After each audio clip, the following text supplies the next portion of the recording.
Hi, I'm Kristen with Hammock Haven Farm, and we were not planning to film today, but you lucked out.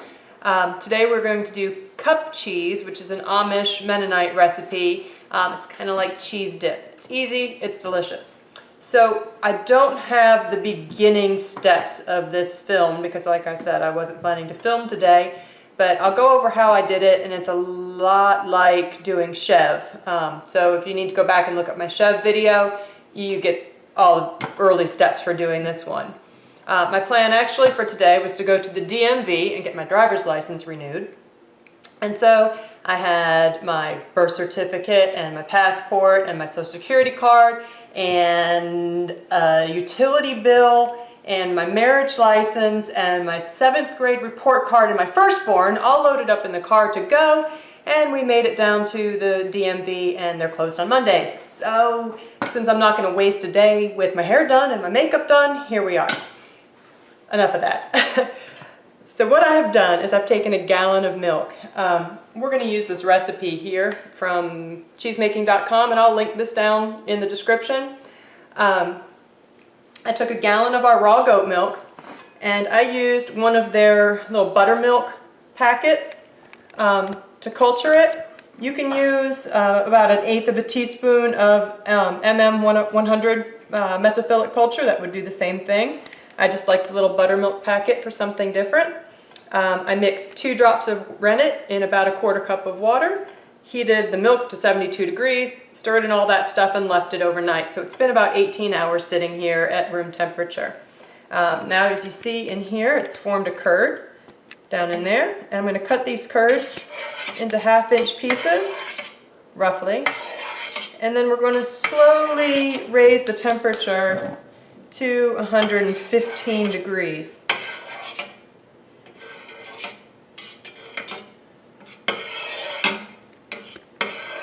So I went ahead and put the heat on there.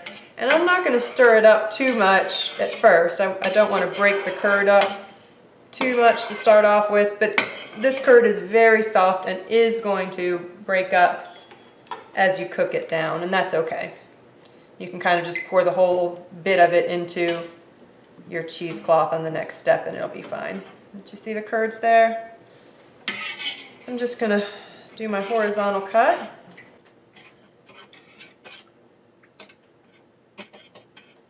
And let this slowly get up to 115 degrees.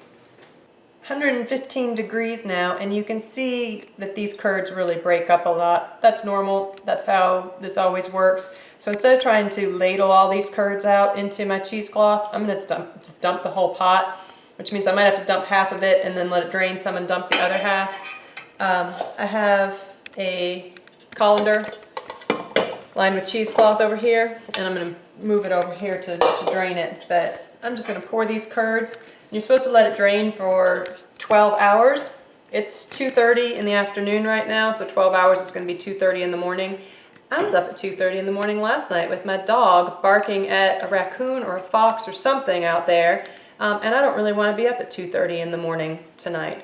So I'm going to let this go till morning and drain it till morning. And this cheese is pretty forgivable with stuff like that. So just pour your curds off. Splash it all over your counter. Make sure to really trash the place.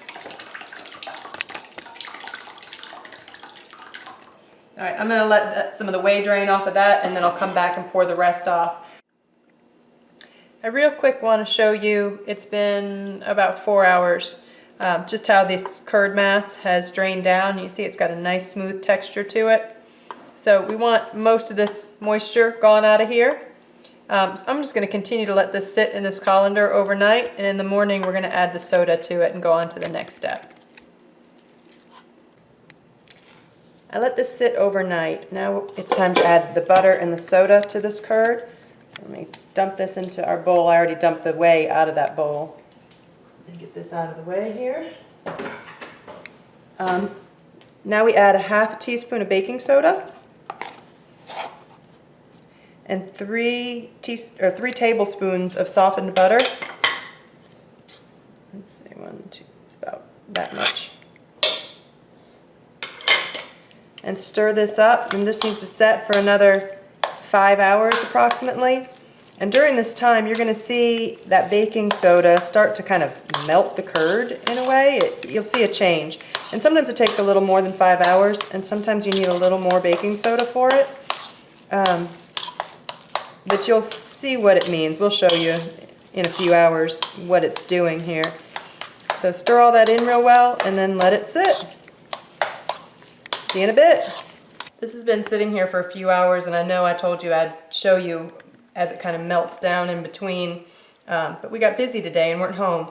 But you can see on here how it's just now just a smooth, creamy curd. You know, there's no chunky really left in there. So I'm going to give it a quick stir, and I'm going to put it in this, it says to use a double boiler. I don't have one. So I'm just going to put it in this pot and on low heat and stirring a lot. We're going to heat it up until it's all nice and smooth. And then you add a well-beaten egg to it, and then it's ready to jar up. And when you chill it, it will get thicker. I suppose you could add peppers or whatever you want to it. I don't really have. Sometimes I'll add a little bit of salt if it's not salty enough, but usually just with that butter and the baking soda, it's got enough salt. So let's heat this up until it's all melty and good. I'm going to leave that on low while I grab an egg. We're about halfway melted here. I think you can see around the edges where it's starting to get real creamy. Now the recipe that I showed you calls for, once you get this all melted, then to put a cup or so of cream in it. And I tried that once and it just came out really, really runny. I like mine thicker so it can stick on tortilla chips, or we've made macaroni and cheese with it. We've made au gratin potatoes, just using this over top of the potatoes. So use your imagination with it, but I just leave that cream out. Almost there. I just want to get this all melted, and then we're going to add an egg and pour it into jars.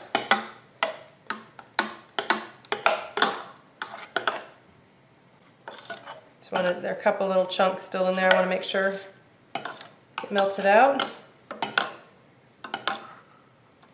That's probably good. And I've got a well-beaten egg here. I'm stir that in.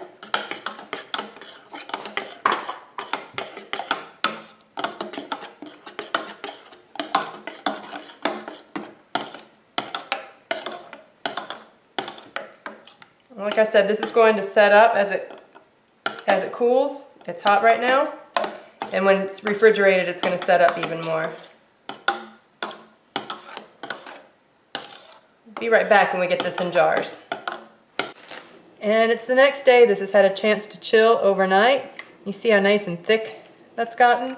You can always heat it back up some if you want it warm.